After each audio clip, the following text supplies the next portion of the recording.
Here's a shocking reality check for NHRA fans. When a driver can pocket more money in a single weekend than most people earn in 5 years, you know something extraordinary just happened at Indianapolis. But here's where it gets controversial. Is Austin Prock's dominance actually hurting the sport's competitive balance? The answer might surprise you. But first, let's dive into what just unfolded at the Cornwell Tools U.S.Nationals that has the entire drag racing world buzzing.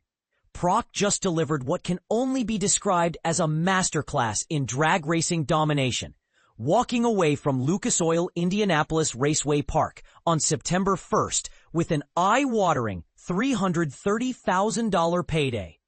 To put that in perspective for newcomers to the sport, that's more prize money than many drivers see in an entire season, and he earned it in just 3 days of racing.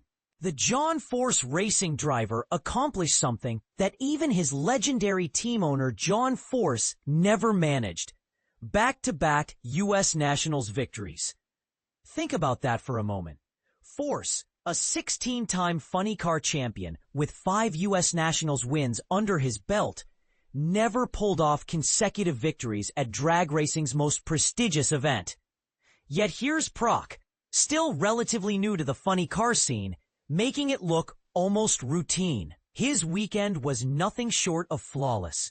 Driving his 12,000 horsepower Cornwell Tools Chevrolet SS funny car, Prock stormed through the elimination rounds like a man possessed, defeating Julie Nataz, Bob Tasca III, and Blake Alexander before setting up a dramatic final round showdown with his own teammate Jack Beckman. But here's where it gets interesting and potentially controversial. When Prock launched his final pass of 3.903 seconds at 332.92 miles per hour, he wasn't just beating Beckman.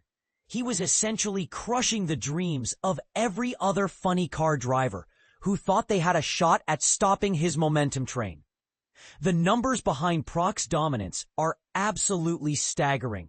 7 victories this season alone.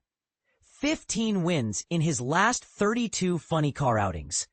That's nearly a 50% win rate in a sport where consistency is often more valuable than raw speed.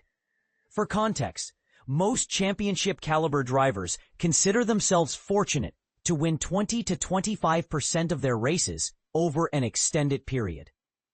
This victory also secured Prock the regular season championship, adding another $230,000 to his weekend haul on top of the $100,000 U.S.Nationals winner's purse. The total package represents what many consider the most lucrative single weekend in modern NHRA history for an individual driver. Now here's where things get a bit uncomfortable for some fans. Beckman's post-race comments revealed the frustration building within the sport's elite ranks. As the weekend's #1 qualifier, Beckman had every reason to believe this was his moment. He'd methodically worked his way through Justin Schiefer, Paul Lee, and Alexis DeJoria to reach his 4th final round of 2025. There's no silver lining to this, right? Beckman stated bluntly after the loss. You make it to a final round, you need to capitalize. His raw honesty about the sting of defeat, especially losing to a teammate at a race sponsored by their mutual sponsor Cornwell Tools, highlighted the complex dynamics within successful racing organizations. But here's what most people miss about this situation. Beckman's frustration might actually signal something bigger happening in NHRA. When a driver of his caliber, someone with multiple championships and decades of experience, openly admits that losing stings and talks about being hungrier going into the playoffs, it suggests that Prock's dominance is forcing veteran competitors to completely reassess their approaches. The weekend wasn't without its share of drama beyond the final round. Brittany Force, another John Force racing driver, managed to simultaneously achieve greatness and heartbreak within hours of each other. She not only secured her 5th U.S. Nationals #1 qualifying position, but also shattered the NHRA speed record with a mind-bending 343.51 mile per hour pass, surpassing her own previous record of 343.16 mile per hour set just weeks earlier at Sonoma. However, Force's weekend took a dramatic turn during the second elimination round. What initially appeared to be a simple loss of traction turned out to be something far more unusual and telling about the extreme nature of modern top fuel racing. The engine's power output was so violent that it triggered the car's automatic safety system, instantly shutting down the engine and deploying the parachutes without any input from Force herself. It stuck the rear tire so hard off the step that when it released, our automatic safety system put out the chutes and shut off the engine, Force explained, describing a scenario that perfectly illustrates just how close these machines operate to the edge of what's physically possible. As the NHRA season transitions into its playoff format, known as the Countdown to the Championship, Prock enters as not just the points leader, but as a driver who's completely redefined what dominance looks like in modern drag racing. His recent performance streak has been so overwhelming that it raises legitimate questions about competitive parity in the sport.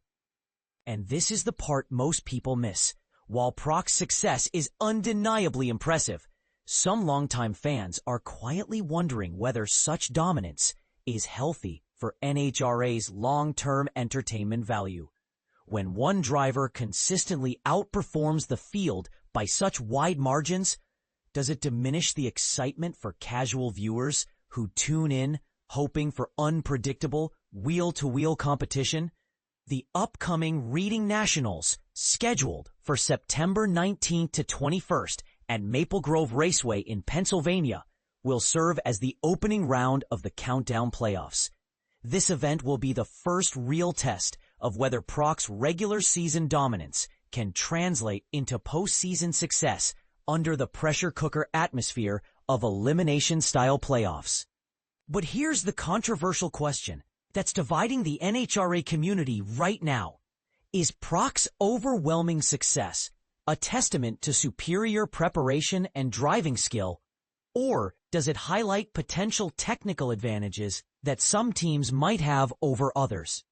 While nobody's questioning the legitimacy of his victories, the margin of his dominance has sparked heated debates in racing forums and garage areas about whether the playing field is as level as it should be. What do you think?